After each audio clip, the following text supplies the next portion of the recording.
Welcome back to the Taiwan Outlook. I'm your host, Ray Guo. Well, we'll continue our conversation with Mr. Jim Boyle, who is currently the general manager of Bao Brothers Trading here in Taiwan. Jim, can we talk about your experiences, going through the IMBA program at the National Zhengzhi University? I was very surprised when you told me about that.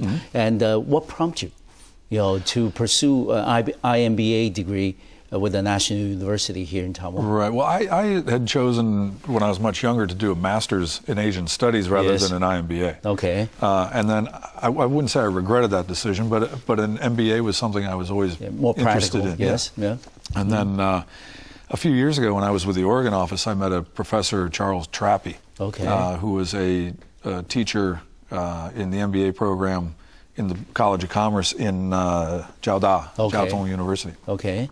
And he encouraged me to go to Hsinchu to study, but it wasn't that convenient. And so I always had it in the back of my mind. And then one day, my wife noticed in the paper that there was an article saying that Zhengda, National Zhengzhi University, had started the first English language MBA program in Taiwan. So I thought, sounds interesting. So I applied, I was accepted, and it's very interesting. Yeah.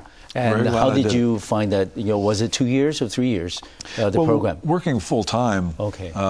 It took a little longer. It took a bit longer. Most of the students in there are full time workers. Yes. Okay. It's pretty rare that you can do it in two. Okay. So, good. Yeah. And how did you find that experience help you in terms of your subsequent professional responsibility, especially now you run your own business? Yes. Well, I've always had more of a knack for the marketing side of the business. Okay, good. And less for the backroom organizational issues, the accounting, stock issue. Exactly, that type of thing. So in that regard, it was really helped me with things that I was not that good at, quite frankly. It gave me a much greater understanding of their value and their importance and how to make them work. Okay. Plus, it helped me hone more of my skills in the marketing, the softer side of business, if you will. So it was. You're too modest. You're very good to begin with. Thank you, but there's always more to learn. Yes, of course. And now, Jim, you run your own business, the Bao Brothers Trading. That's right. And can you tell us a little bit about your business today? I mean, what kinds of items do you trade?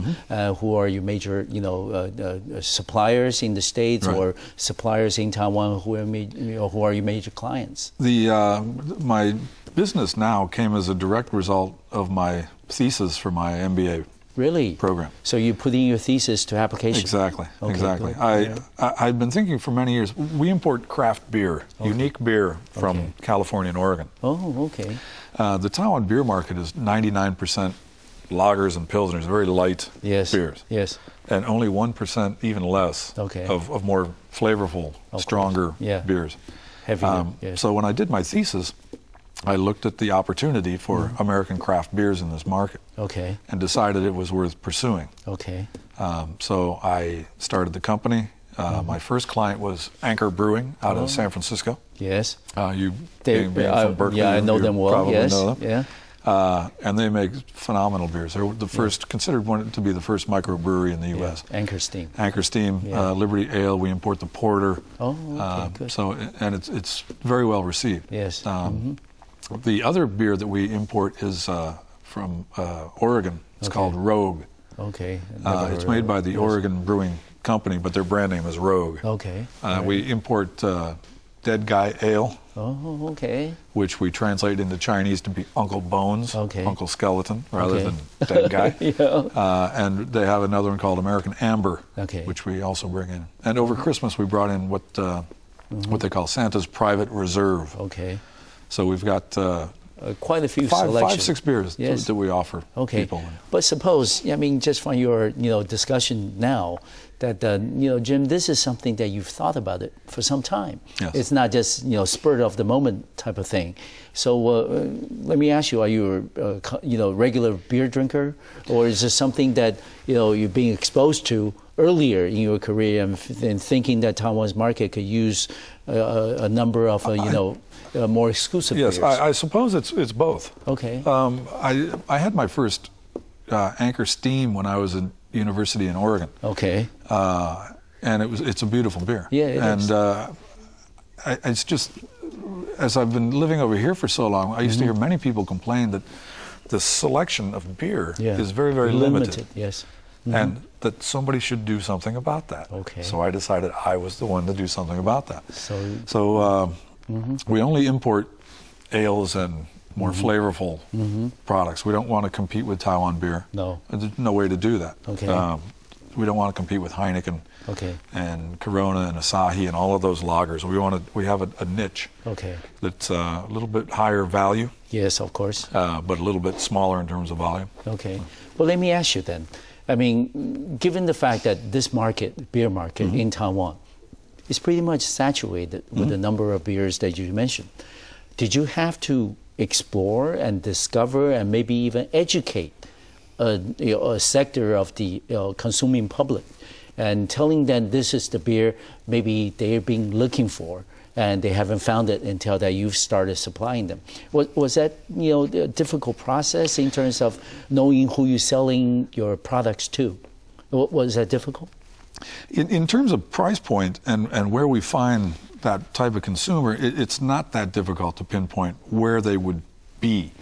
But in terms of educating them that this was something that they should try, this is something another different. story. Just because they're in this type of an environment doesn't mean that you can easily get into that type of environment. So the educational component, as you say, was huge. For both the distributors, for the venues, if it's a hotel, pub, restaurant, whatever it might be, and for the consumers. So the education has been extremely challenging. Okay. And how long have you been running the business?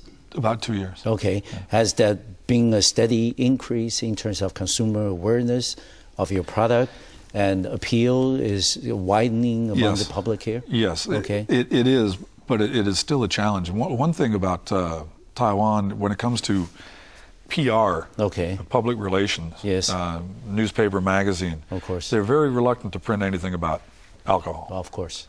So, and it's understandable. Yes. But so the type of PR that might be available to others, to other people, is not as readily available to people in this industry. So I was hoping to be a little bit more successful with that than I have been. But at the same time, it's a beautiful thing to see when you go to a supermarket and you have a little booth with your product section, and a cold beer, and you pour a beer and let an individual taste it. And their eyes open up. I've never had anything like that before. It's a tremendous amount of satisfaction. Yes. It's good to see that the smile on the face. And now that you're in trading, Jim, there's been tremendous progress in cross-trade relations. And coupled with your experience, representing Nike in China, have you thought about exploring the Chinese market with your products today? I haven't. One of my suppliers is not interested in the China market. The beers that I represent are very small. So their export capacity is limited. The other one has an agent there already. But in general, I'm not that interested in going to China with these products. How about other parts of Asia?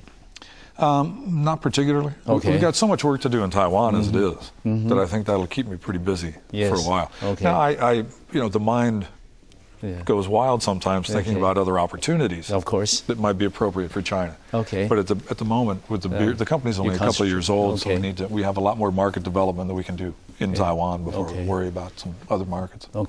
And given the fact that you used to represent the state of Oregon in Taiwan, and also your 2 years working in China and many more years here in Taiwan, and how would you think Taiwan, with its location strategically located next to China, how can Taiwan then benefit from a business perspective from a rising China? Would there be more interest from multinationals and foreign companies who would like to explore the Chinese market, who are looking for maybe a partner in Taiwan to team up to penetrate that market? Does that happen in your experience?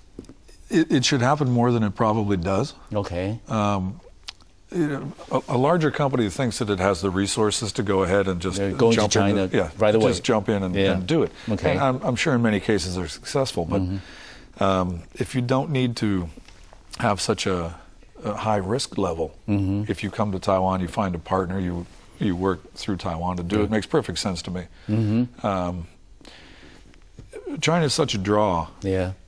And any help that you can get would be wise yes. to look into it. Yes. Yeah. And in many cases, companies have been in Taiwan doing business for many years. Yes. So why wouldn't you want to look at your local partner and say, how do we do this together? In China. Yeah. So you see that happening a little more, or do you anticipate it, a little more with the signing of ECFA this year? Would that accelerate things? I expect it would. Okay. I expect it would. Okay. I think that ECFA is going to be a good thing for Taiwan. Okay. Yeah. And certainly for a product that you sell, if the export capacity of suppliers, you wouldn't rule out the possibility of going to China. Never. Okay. You can't rule that out. Okay. No. But are they looking for somebody who represent all of Asia, or only parts of Asia, like China and Taiwan together? Would that be something that you're looking, to get secure with them? As I say, Taiwan is the primary focus for the moment. But for 2 or 3 years down the line? Well, greater China, okay, perhaps. Okay. There are enough competitors in other countries that I'm not too worried about that. But Greater China certainly has a lot of unique opportunities. Certainly, we want to wish you all the best in terms of future business development. Thank you. Yes, we're going to take another break, and we'll come back to the final segment of today's program here on Taiwan Outlook. We'll be right back.